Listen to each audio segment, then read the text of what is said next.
شوفي لك تحضري بالعربية نه.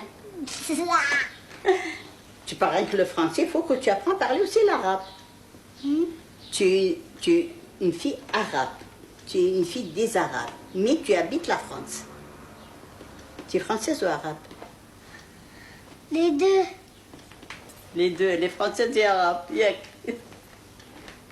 Voilà, je rentre dans une boulangerie pour acheter du pain.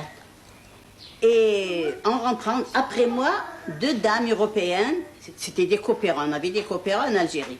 Elles sont rentrées, le boulanger les a vues, tout de suite il leur a servi sur le comptoir deux gros pains marrons. Moi j'ai jamais vu ce pain. J'ai demandé en arabe au boulanger, s'il vous plaît, qu'est-ce que c'est ce pain? Il me répond en arabe, khobz sigla. Khobz sigla, c'est le pain de seigle. Alors moi je réponds en français. Yeah, c'est ça le pain de seigle? Alors le boulanger, il regarde les dames, les françaises. Il leur dit, oh, la mémé qui parle français. Je regarde le boulanger, je lui dis, ça vous étonne que je parle français? Il me dit, oui, comment? Une mémé qui parle français.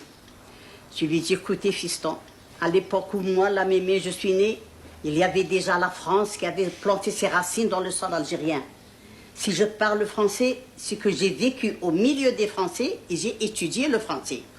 Et si j'ai demandé après ce pain, c'est que souvent j'ai entendu parler, mais c'est la première fois que je l'admire. Alors la dame, elle me dit, Madame, où vous avez entendu parler de ce pain?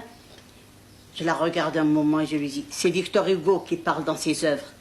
Je vais vous citer un petit paragraphe d'une poésie. Ces pauvres orphelins qui grelottaient de peur et de froid dans la nuit noire et qui sont nourris que d'un morceau de pain de seigle qu'on appelle le pain noir.